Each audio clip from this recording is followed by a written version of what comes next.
الكمبيوتر وبتعرف تشتغل عليه؟ بتشتغل عليه. علي صوتك. يعني وذاكر عليه. بتلعب عليه؟ ما بتدخلش على اي معلومات يعني؟ بتاخد الدروس من الكمبيوتر. دلوقتي في صفحات للتربيه والتعليم وفيها المناهج، مش كده؟ ايه؟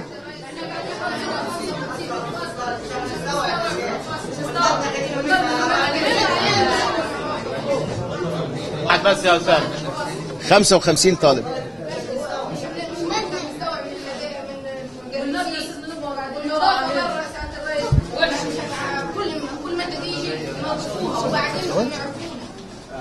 مين بقى اللي بينظف؟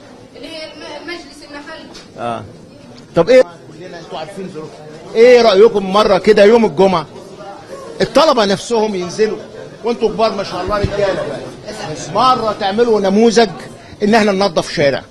اولا عايز اقول لكم انتوا كنتوا عارفين ان انا جاي المدرسه؟ ايوه. لا في البلد ان انا جاي المدرسه؟ ايوه. انا شخصيا ما كانش في البرنامج. قولي عايزين. اولا عايز اقول لكم انه انتوا كنتوا عارفين ان انا جاي المدرسه؟ ايوه. لا في البلد ان انا جاي المدرسه؟ ايوه. انا شخصيا ما كانش في البرنامج. قولي عايزين. اولا عايز اقول لكم انه انتوا كنتوا عارفين ان انا جاي المدرسه؟ ايوه. لا في البلد ان انا جاي المدرسه؟ ايوه. انا شخصيا ما كانش في البرنامج. قولي عايزين ايه بقى؟ ايه؟